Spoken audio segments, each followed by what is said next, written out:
Hello everyone. आज चाहिँ 83 सालको दोस्रो दिन यानि कि वैशाख 2 गते।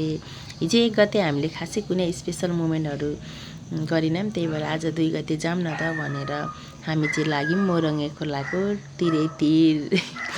आज वैशाख 2 गते चाहिँ लेटाङ राजारानीमा रमाइलो मेला लाग्छ। त्यहाँ सधैँ गएको भएर आज चाहिँ हामी छोराछोरी भान्जा भान्जी बहिनीहरूसँग मिलेर यसरी लाग्यौँ झोला ग्याङ। सबैजना यहाँ चाहिँ पहिलोपटक आएको भएर खासै ठाउँ कता छ भने थाहा थिएन र हामी चाहिँ खोज्न थाल्यौँ फराकिलो र शीतल। अनि हामीले एक ठाउँ बस्ने ठाउँ बनाएर यसरी बस्ने ठाउँ मिलाएको। हाम्रो एकजना पुन्टुरु भान्जा बाबु दाह्रो सुत्दिनु भएको क्या। बच्चा हुनुको फाइदै छ नि, कति रमाइलो छ क्या जिन्दगी। अनि खानेकुरा सबै डिस्प्लेमा सो गर्न थाल्यौँ। अनि अन्डा फ्राई, टुपियम चाउचाउ, अनि चाम्रे माम, सेलरोटी, सोयाबिनको छोइला, आलु फ्राई, गुन्द्रुकको अचार अनि चटपटे त स्पेसल हो नेपालीहरूको। विशेष हामी लेडिज पार्टीको त झन् स्पेसल। चटपटे नभए त हुँदैन।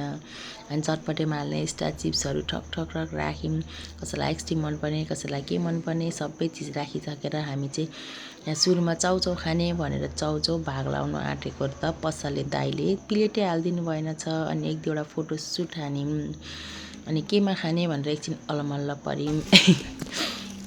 त्यसपछि हामीलाई कसले रोक्छ र होइन, विवेक त उभिस् त जोगाड गरेर खानेकुराहरू त्यही टिफिनहरूमा भाग लाएर खान थाल्यौँ।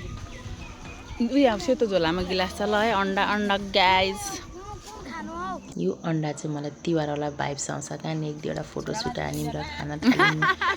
आज हामीले एकदमै धेरै सम्झेको चाहिँ सिर्जलाई मिस यु। पछि यो भिडियो हेरेपछि अनि धेरै रमाइलो गरेको फोटो भिडियोहरू छ। नेक्स्ट भिडियोहरूमा अवश्य हाल्नेछु, हेरिदिनु होला। Thanks for